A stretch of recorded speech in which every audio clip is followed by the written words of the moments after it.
지난번부터 하나님의 말씀의 무오성, 말씀의 무오성 교리에 대해서 나누고 있습니다. 성경 말씀은 무오합니다. 성경 말씀은 하나님께서 주신 오류가 없는 진리의 말씀입니다. 지난 시간에는 이 성경 무오성 교리에 대해서 세상 사람들이 흔히 가지고 있는 그 오해들을 해소하는 한편, 성경이 역사적으로나 과학적으로 오류가 있다는 공격에 대해서 변증하는 내용을 다루었습니다. 성경은 아주 오래된 문서지만 지구상에 전해 내려오는 그 어떤 고대 문서들보다도 신뢰성이 높고 역사적으로나 과학적으로나 오류가 없다는 것이 지난 시간에 말씀드린 내용이었습니다. 혹시 지난 시간 말씀을 듣지 못한 분들 가운데 이 부분에 의문이 있는 분들이 계시다면 지난 시간 말씀을 꼭 들어주시길 부탁드립니다. 그런데 사실 지난 시간에 다룬 내용들은요, 말씀드린 것처럼 성경 무오성 교리에 대한 변증을 주로 다룬 것이고, 성경 자체가 가르치는 성경 무오성 교리는 많이 다루지 않았습니다.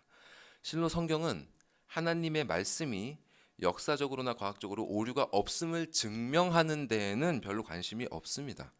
성경은 거기에 기록된 어떤 역사적인 내용을 굳이 증명하려고 들지 않습니다. 왜냐하면 이는 성경 저자에게 너무나 자명한 사실이었기 때문입니다. 또한 과학은 성경의 관심사가 아닙니다. 성경이 역사적으로나 과학적으로 오류가 없다는 것은 사실 성경 무오성 교리의 주요 내용이 아니라 그 전제에 불과한 것입니다. 자, 어떤 사람들은 이 성경 무오성 교리가 기독교 보수주의자들, 특히 미국의 근본주의 기독교에서 나온 것으로 오해하기도 합니다. 그러나 하나님의 말씀이 무오하다는 교리는 이미 성경이 기록되고 있었던 그 수천 년 전부터 증거되고 있는 진리입니다.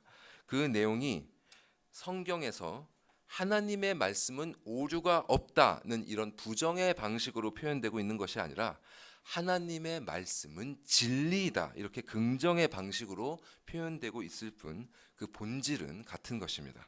자, 예를 들어 볼까요? 시편 기자는 주의 말씀의 강령은 진리이오니 주의 의로운 모든 규례들은 영원하리이다, 이렇게 고백을 했고, 또 예수님께서도 이렇게 말씀하셨죠. 잘 아시는 것처럼 천지가 없어지기 전에는 율법의 1.1획도 결코 없어지지 아니하고 다 이루리라, 이렇게 말씀하셨습니다. 이외에도 정말 이루 다 셀 수 없는 수많은 구절들 속에서 하나님의 말씀은 이전에도 진리였고 지금도 진리이고 앞으로도 진리일 것임이 선포되었습니다. 그래서 제가 지난 시간에 성경은 이렇게 요약될 수 있다고 말씀드린 것입니다. 말씀하신 대로 되었고 말씀하신 대로 되리라. 다시 한번 따라해 보실까요? 말씀하신 대로 되었고 말씀하신 대로 되리라. 아멘. 이 세상 만물이 그분께서 말씀하신 대로 되었습니다. 인류의 역사가 그분께서 말씀하신 대로 되었습니다. 여러분의 삶이 그분께서 말씀하신 대로 되고 있습니다. 이제 이 세상은 그분이 말씀하신 대로 마무리될 것입니다. 이것이 바로 성경의 창세기부터 요한계시록까지 끊임없이 증거하고 있는 하나님의 말씀의 진리성, 성경 무오성 교리의 핵심입니다. 그리고 성경은 바로 이 핵심 진리가 우리의 삶에, 우리의 영혼에 어떤 유익을 주는지에 관심이 있습니다. 즉 하나님의 말씀은 이러이러하기 때문에 오류가 없다는 것이 성경의 관심사가 아니라 하나님의 말씀은 오류가 없는 진리이기 때문에 너희에게 이러이러한 유익이 있다. 이것이 바로 성경의 진정한 관심사인 것입니다. 그래서 앞으로는 바로 이 내용을 다루고자 합니다. 하나님의 말씀이 무오하다는 측면에서 우리가 얻을 수 있는 유익들은 실로 무궁무진하지만 이 모든 유익들은 세 가지 측면으로 정리가 됩니다. 그리고 이 세 가지 측면을 우리는 믿음의 선조인 아브라함의 삶을 통해서 살펴볼 수 있습니다. 자, 아브라함이 하나님의 말씀으로부터 그런 유익들을 얻었다면 지금 우리도 마땅히 그래야 하는 것입니다. 아브라함이 진실로 우리 믿음의 선조라면, 그리고 그가 믿는 하나님이 바로 우리가 믿는 그 하나님이라면 그가 누린 은혜들과 우리가 누리는 은혜들은 다를 수가 없는 것입니다. 이 점을 염두하면서 오늘은 하나님의 무오한 진리로부터 얻을 수 있는 그 세 가지 유익의 측면들 중에 첫 번째 측면을 나누도록 하겠습니다. 아브라함이 말씀을 통해 누린 이 첫 번째 유익은 무엇인가? 그리고 나는 지금 이 유익을 누리고 있는가? 이 질문들을 기억하시면서 오늘 말씀 가운데로 들어가 보도록 하겠습니다. 자, 여러분 모두 잘 아시는 것처럼요. 아브라함은 그 메소포타미아 지역, 갈대아 지역에서 우상을 섬기는 아버지 데라 밑에서 살았습니다. 그랬던 그에게 하나님께서 창세기 12장에 나타나서 이르시기를 너는 너의 고향과 친척과 아버지의 집을 떠나 내가 내게 보여줄 땅으로 가라고 하셨고요. 아브라함은 그 말씀을 따라 아버지의 집을 떠나 가나안 땅으로 나아갔습니다. 이때 그의 나이가 75세였습니다. 자, 만약 아브라함에게 이때 하나님께서 나타나서 말씀하시지 않으셨다면 그의 삶은 어떻게 귀결되었을까요? 그는 당시 여느 사람들과 마찬가지로 아마 우상을 만들면서 또 팔면서 숭배하면서 살다가 죽었을 것입니다. 이것이 바로 말씀 없이 살아가는 모든 사람들이 인생을 마감하는 방식입니다. 저는 이 말씀을 보면서 이전에 보았던 그 애니메이션 한 편을 떠올렸습니다. 보신 분이 있는지 모르겠는데 2011년에 스페인에서 만들어지고 상을 또 수상했다 그래요. 그 한국말로 번역된 제목은 노인들, 그리고 영어로는 wrinkles, 주름이라는 제목의 애니메이션입니다. 그 영화에는 가족들에 의해 혹은 스스로 자의로 요양원에 들어온 노인들이 알츠하이머로 혹은 다른 정신적인 또 육체적인 증상들로 서서히 건강을 잃어가면서 어떻게 생애의 마지막을 보내게 되는지를 너무나 현실적으로 그리고 있는 애니메이션입니다. 거기에 이런 여러 캐릭터들이 나와요. 젊은 시절에는 은행원으로, 또 어떤 캐릭터는 또 교사로, 또 라디오 DJ로 다양한 직업을 가지고 세상에서 활약하던 그 사람들이 삶의 막바지에 이르러서는 몸과 정신의 건강을 잃어가는 동시에 또 삶의 방향성과 목적을 잃어가고 있는 모습을 그리고 있습니다. 사회에서는 쓸모가 없어지고 가족들에게는 짐이 되어버린 채 요양원에 들어와서 이제는 그저 눈이 떠지니까 일어나고 배가 고프니까 주는 대로 먹고 졸리니까 자는 그런 처지가 되어버리는 것입니다. 이것이 죽음을 앞둔 노인들이 이 시대에 맞닥뜨리는 현실입니다. 젊은 사람들은 이에 대해서 잘 이해하지 못하죠. 10대, 20대에는 공부하고 취직하느라고 바쁘고 3, 40대, 또 50대, 요즘엔 또 아이들도 늦게 나오니까요. 돈 벌고 아이들 키우고 또 시집 장가 보내느라고 바쁩니다.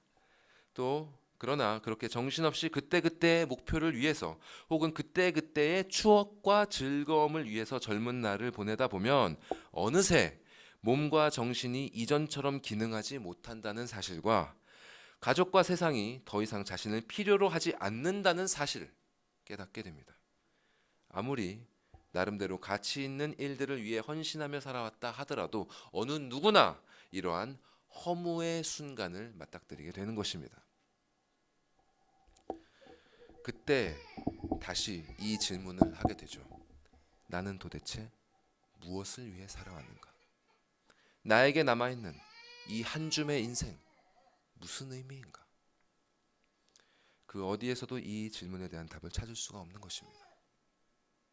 성경의 전도서는 이에 대해 아주 명확하게 말씀합니다. 내가 해 아래에서 행하는 모든 일을 보았노라. 보라, 모두 다 헛되어 바람을 잡으려는 것이로다. 그러면 인생에 대한 답은 도대체 어디서 찾을 수 있는가? 그 지혜는 어디에 있는가? 욥은 이렇게 말했습니다. 욥기 말씀 보여주실까요? 함께 읽어보겠습니다. 시작. 그러나 지혜는 어디서 얻으며 명철이 있는 곳은 어디인고 그 길을 사람이 알지 못하나니 사람 사는 땅에서는 찾을 수 없구나. 깊은 물이 이르기를 내 속에 있지 아니하다 하며 바다가 이르기를 나와 함께 있지 아니하다 하느니라. 그런즉 지혜는 어디서 오며 명철이 머무는 곳은 어디인고 모든 생물의 눈에 숨겨졌고 공중의 새에게 가려졌으며 멸망과 사망도 이르기를 우리가 귀로 그 소문은 들었다 하느니라. 하나님이 그 길을 아시며 있는 곳을 아시나니. 인생의 지혜가 있는 곳을 아는 분, 그 지혜로 가는 길을 아는 분은 누구십니까? 오직 하나님이십니다.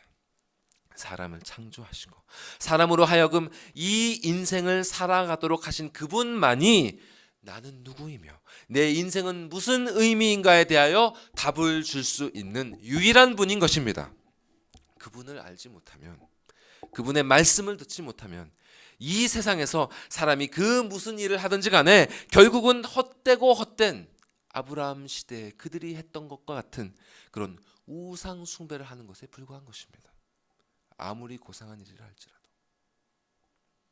이는 지금 현재나 그 시절 수천 년 전이나 마찬가지입니다. 이렇게 아브라함도 여느 사람들처럼 그렇게 허무함 가운데 인생을 끝내게 될 많은 이들 중 하나였습니다. 그러나 그에겐 다른 이들과는 달리 하나님의 말씀이 임했던 것이죠. 그리고 그는 그 말씀을 믿고 순종함으로 말미암아 이전에 그가 살았던 그 75년 동안의 삶과는 전혀 다른 삶을 경험하기 시작했던 것입니다.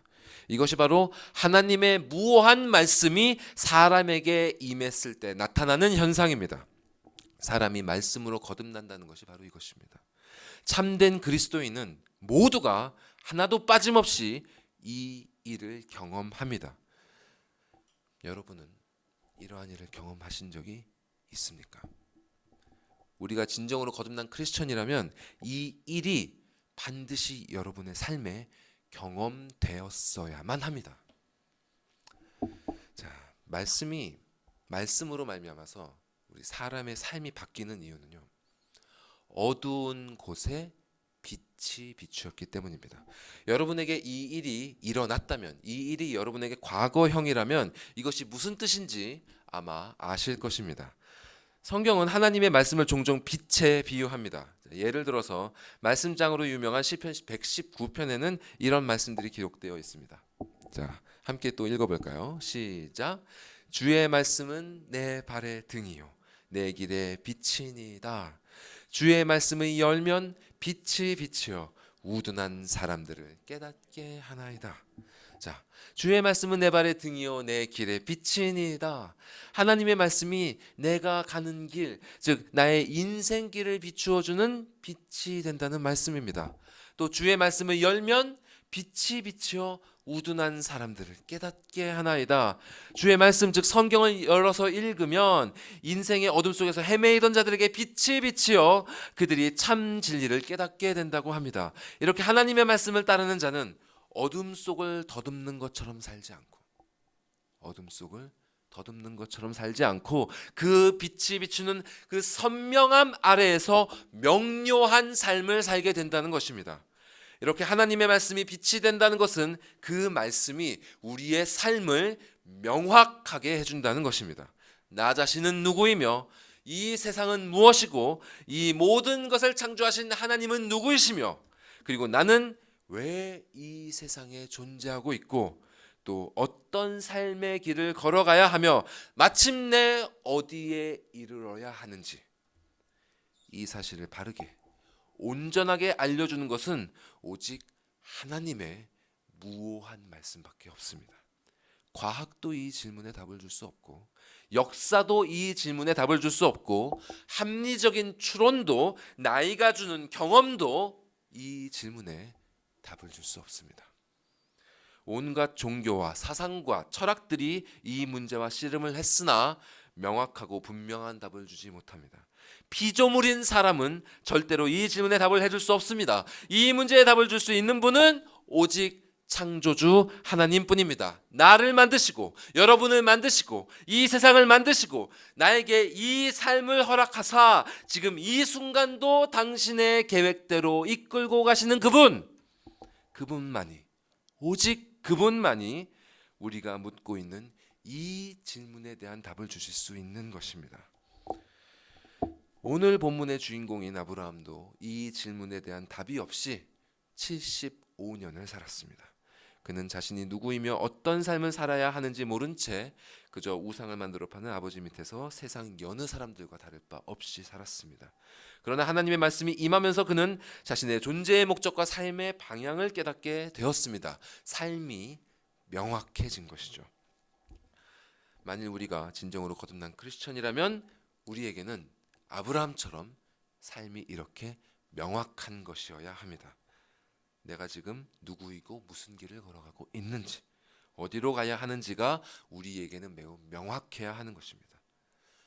여러분에게 이러한 삶의 명확성이 있으십니까? 물론 이러한 명확성이 어느 날 갑자기 생기는 것은 아닙니다. 자, 구원론을 다루면서 이미 말씀드린 바 있지만 이 부분이 너무나 중요하기 때문에 다시 말씀드릴게요. 사람이 이렇게 거듭나는 것은 하나님께서 뜻하신 때에 일시적으로 일어납니다. 사람이 생명을 가지고 태어나는 것이, 육체의 생명을 가지고 태어나는 것이 어느 일시적으로 일어나는 것인 것처럼 사람의 영이 새로운 생명으로 거듭나는 것도 일시적입니다. 그러나 자신이 새로운 생명을 갖게 되었음을 인식하는 것은 대체로 점진적인 경우가 많습니다.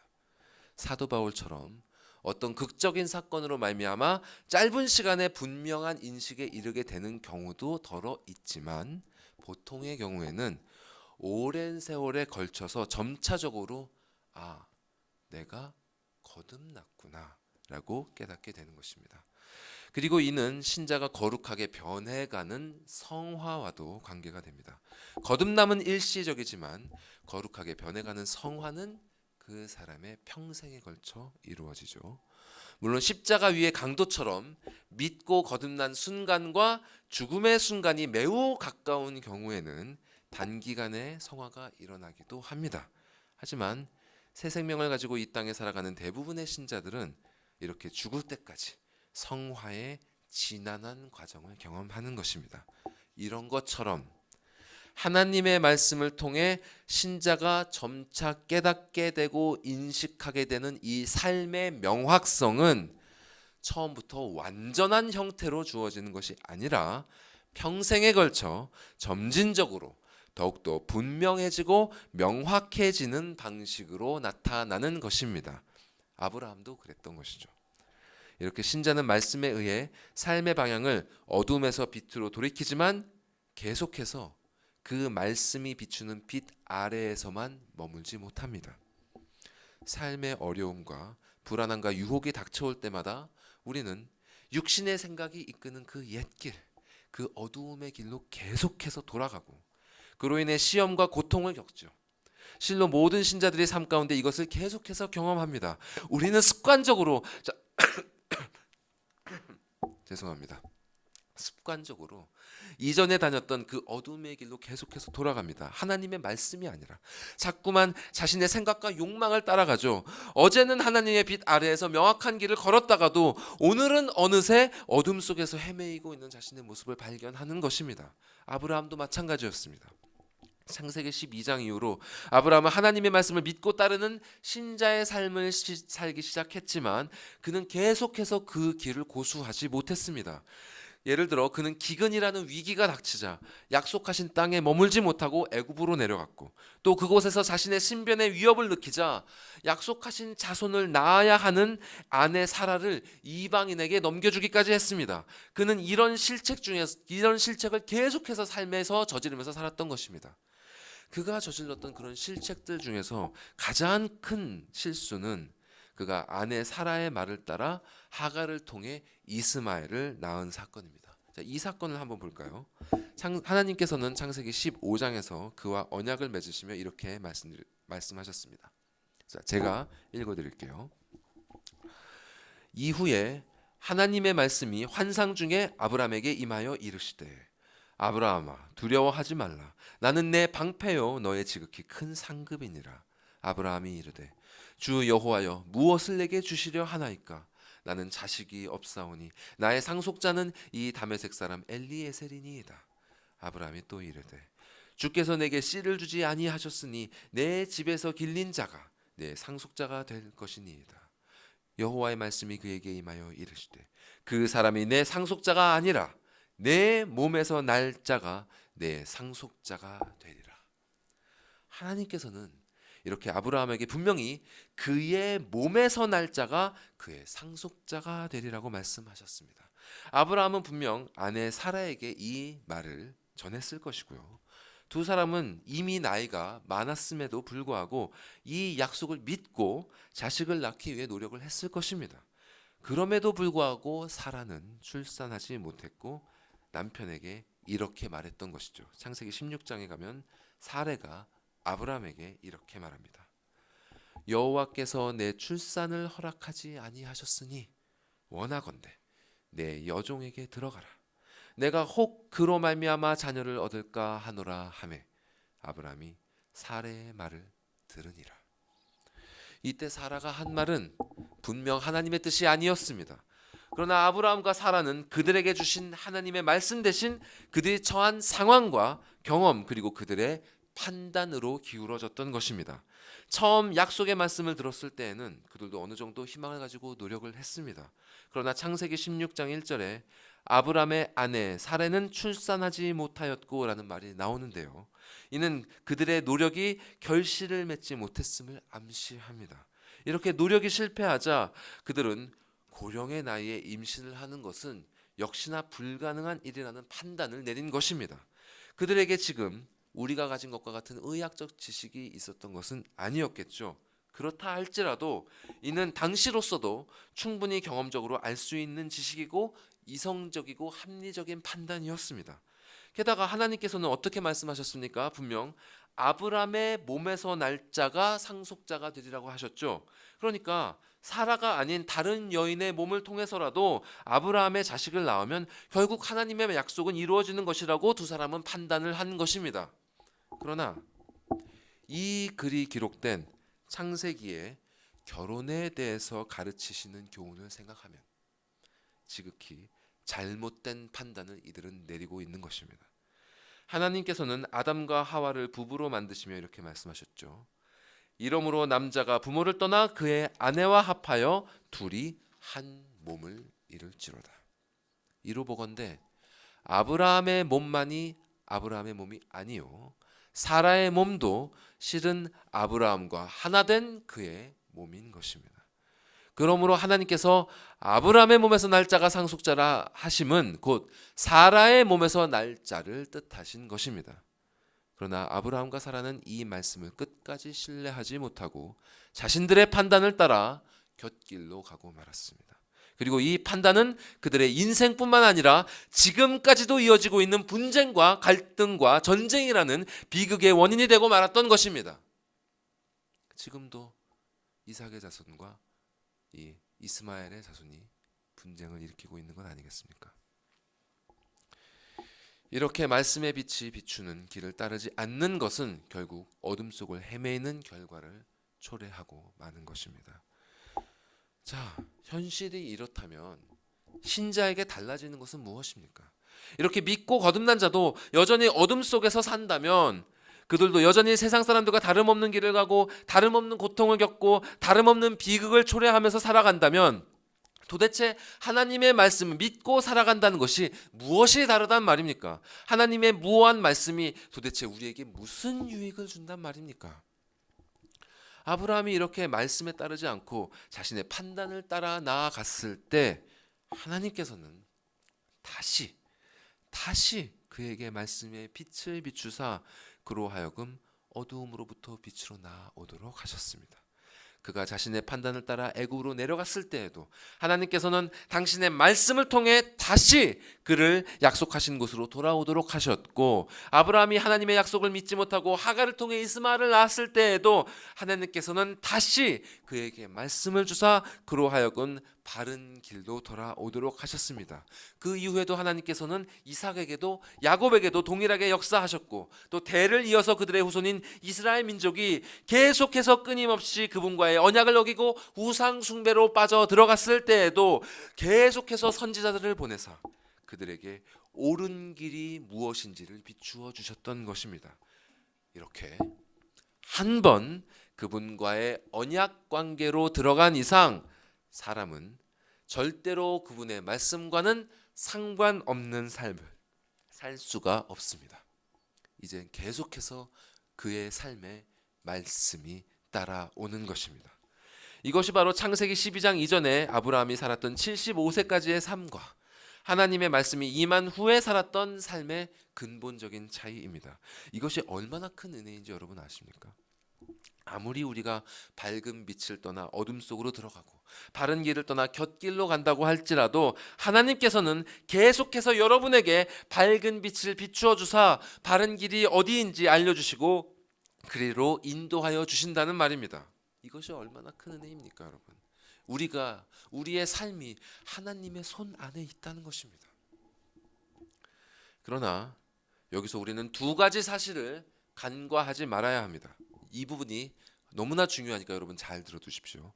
자, 하나는 이렇게 하나님의 무오한 말씀이 계속해서 삶 가운데 들려진다 할지라도 이스라엘의 모든 이들이 이 말씀을 따르지는 않았다는 점입니다. 겉으로는 그분과의 언약 관계 안에 있는 것처럼 보인다 할지라도 여전히 그분의 말씀과는 계속해서 상관없이 사는 자들이 얼마나 많은지 모릅니다. 거듭난 것처럼 보이나 거듭나지 않은 이들이 교회 안에 얼마나 많은지 모릅니다. 이런 이들에게는 하나님의 심판이 있습니다. 선지자 이사야는 이렇게 선포합니다. 이사야 말씀 제가 읽겠습니다. 대저 여호와께서 깊이 잠들게 하는 영을 너희에게 부어주사 너희의 눈을 감기셨음이니 그가 선지자들과 너희의 지도자인 선견자들을 덮으셨습니다.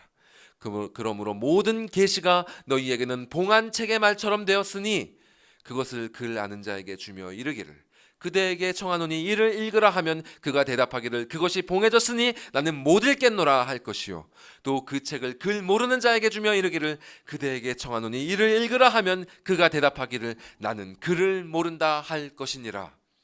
우리 역시 교회에서 이렇게 설교를 통해 또 가정에서는 성경을 통해 말씀을 듣고 또 보고 있지만 여전히 그 말씀과 상관없는 삶을 살 수 있습니다.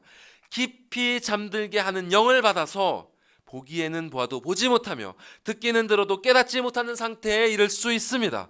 성경책이 앞에 있지만 마치 봉안책처럼 되어서 잘 읽히지 않고 읽어도 마음에 말씀이 들어오지 않는 것입니다.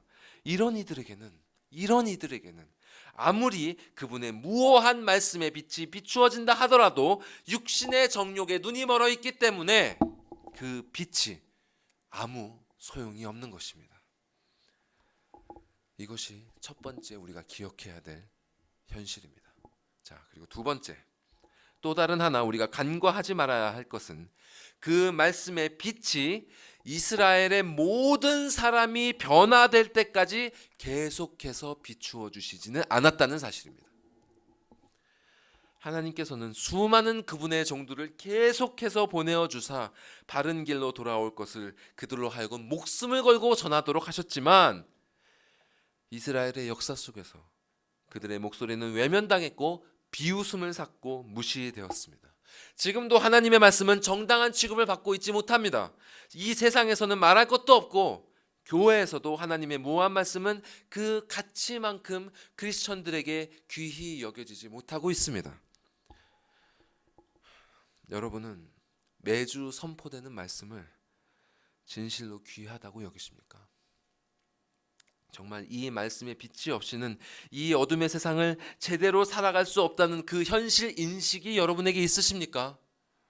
여러분은 여러분 손에 여러분 손에 하나씩 다 들려있는 이 말씀이 없으면 이 죄와 사망의 세력 아래에서 자신의 영혼을 지킬 수 없다는 그 절박한 영적 현실을 진실로 깨닫고 있습니까?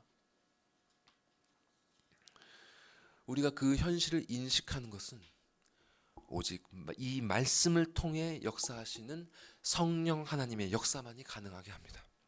말씀의 성령만이 우리 안에 거룩하지 못하고 부정한 것을 그 실체 그대로 바라볼 수 있게 합니다. 말씀의 성령께서 빛을 비추어 주시지 않으면 그 추악한 죄는 이 거짓의 어둠 속에서 얼마나 우리에게 달콤하고 매력적인 모습으로 다가오는지 모릅니다. 그 더러운 죄에 실체가 드러나는 것은 오직 진리의 영이 비추어 주시는 그 빛 아래에서만 인식 가능합니다. 그 빛이 비추어 주사 그 참혹한 실체가 우리 눈앞에 드러나고 인식되어야 비로소 사람은 이전에는 좋아했던 그 죄를 미워할 수 있게 되는 것입니다. 죄를 미워하지 않으면, 이 죄를 진실로 미워하지 않으면 절대로 떨쳐낼 수 없습니다. 그리고 그렇게 거듭난 자만이, 성령으로 말미암아 눈을 뜬 자만이 하나님의 말씀을 진실로 믿고 붙들면서 회개할 수 있는 것입니다. 이렇게 하나님의 말씀이 없으면 우리는 이 세상 속에서 이 육신을 입고 사는 가운데 절대로 바른 길을 갈 수 없습니다. 이것이 바로 우리에게 하나님의 무한 말씀, 하나님의 바른 말씀, 하나님의 진리의 말씀이 필요한 이유입니다. 성령께서는 오직 이 말씀을 통해서 역사하십니다. 고로 이 성경만이 우리에게 하나님으로 향하는 오류 없는 바른 길을 제시해 줍니다. 이는 다른 말로 표현하면 말씀의 선지자적 기능이라고 할 수 있습니다. 말씀의 선지자적인 기능.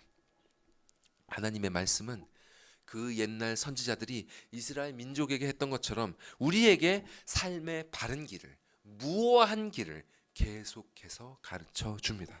그들에게 이 말씀이 필요했던 것처럼, 이스라엘에게 이 말씀이 필요했던 것처럼 우리에게도 매일매일 매 순간순간마다 이 말씀이 필요합니다. 이 말씀이 우리의 시간을 비추고 있어야지 한 치 앞도 알 수 없이 지금도 다가오고 있는 이 미래의 순간들 가운데 우리는 헛디딤이 없이 삶의 발걸음을 명확하게 명료하게 옮길 수 있는 것입니다. 이것이 바로 우리에게 하나님의 무한 말씀이 필요한 첫 번째 이유입니다.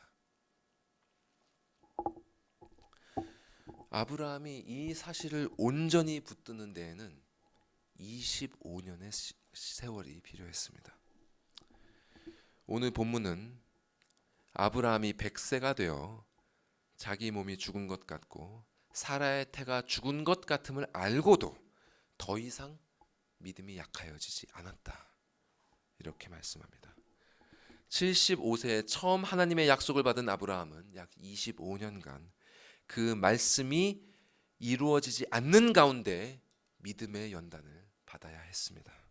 아무리 생각해도, 아무리 그려봐도 도저히 그려지지가 않는, 이루어질 것이라고는 믿을 수가 없는 그 약속을 하나님께서는 아브라함에게 끝까지 붙들라고 명하셨습니다. 그리고 마침내 하나님께서는 당신이 말씀하신 때에 말씀하신 그대로 이루셨습니다. 창세기 21장은 이 사건을 이렇게 표현합니다. 다 같이 함께 읽겠습니다. 시작. 여호와께서 말씀하신 대로 사라를 돌보셨고 여호와께서 말씀하신 대로 사라에게 행하셨으므로 사라가 임신하고 하나님이 말씀하신 시기가 되어 노년의 아브라함에게 아들을 낳으니.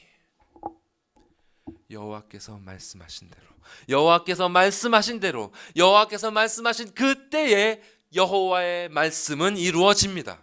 아무런 오류 없이 말씀하신 그대로 한치의 오차도 없이 하나님의 말씀은 이루어집니다.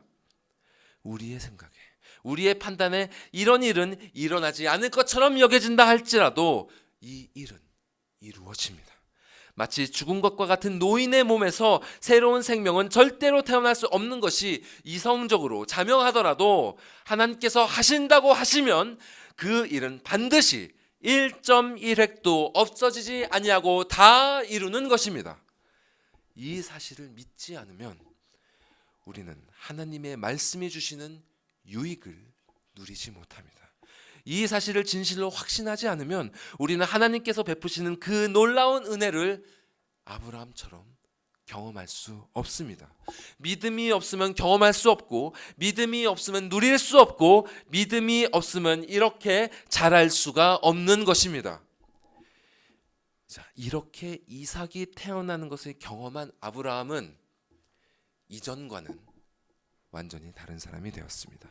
이 세상 모든 만물은 변할지라도 하나님의 말씀은 영원히 서리라는 것을 아브라함은 진실로 깨달은 자가 된 것입니다. 그렇기 때문에 그는 이 이삭을 번제로 바치라는 하나님의 말씀을 한시의 지체함도 없이 순종할 수 있는 그런 믿음의 사람으로 자라가게 된 것입니다. 그 믿음으로 인해 그는 하나님의 놀라운 은혜를 경험했습니다. 그 믿음으로 인해 그는 이삭을 대신하여 어린 양을 준비하여 주시는 하나님의 자비하심을 경험할 수 있었습니다. 그 믿음으로 인해 그는 하나님께서 말씀하신 대로 믿음의 조상이요 복의 근원으로서 거룩하게 성화에 이르게 된 것입니다.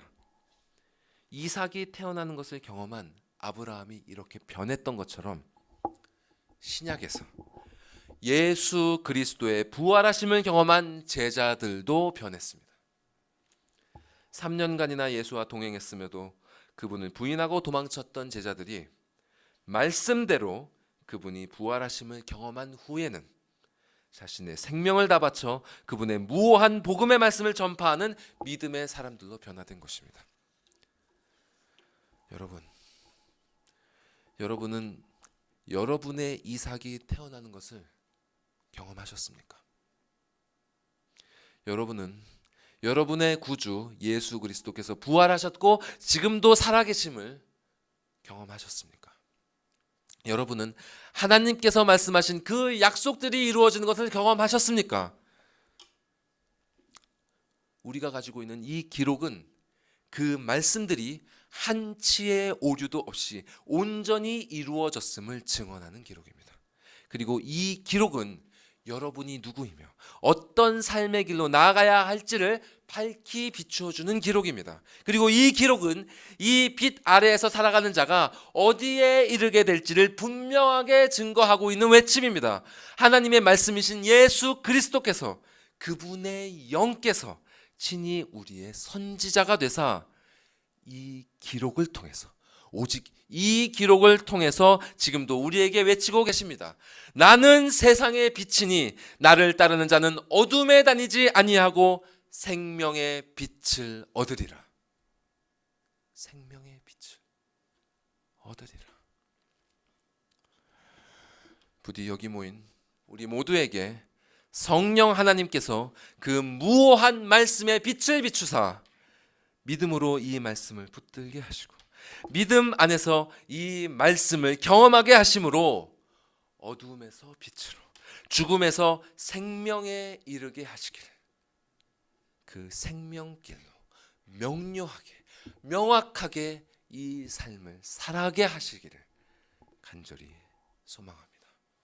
기도하시겠습니다. 지금 이 순간도 당신의 영원한 말씀으로 우리의 삶을 비추어 주고 계신 아버지 하나님 감사드리옵나이다. 우리에게 이 은혜의 통로를 비추어 주사 우리의 삶이 끝날 때까지 이 말씀의 빛을 비추어 주실 것을 소망하며 믿사옵나이다. 주님, 이 삶 가운데에서 우리에게 약속하여 주신 이삭이 태어나는 것을 그리스도 예수께서 살아계시고 지금도 역사하고 계시다는 것을 우리에게 주신 하나님의 약속이 이루어지고 있으며 또 반드시 이루어질 것이라는 것을 주님 경험하게 하시고 깨닫게 하여 주시옵소서. 그리하여서 아브라함이 비로소 25년 만에 깨닫고 변화한 것처럼 제자들이 비로소 그리스도를 만나고 변화한 것처럼 이곳에 모인 우리 모두가 그리스도를 만나고 또 변화하게 하여 주시고 또 이미 변화하였다면 그 길에 굳건하게 서서 한치도 이 빛의 길에서 벗어나지 않고 곁길로 가지 않고 어두움의 길로 돌아가지 않고 이 빛 안에서 당신을 영화롭게 하고 당신의 비추어 주신 이 빛을 즐거워하면서 이 삶을 살아가게 하여 주시옵소서. 이 모든 말씀 우리 구주 예수 그리스도의 이름으로 기도드리옵나이다. 아멘.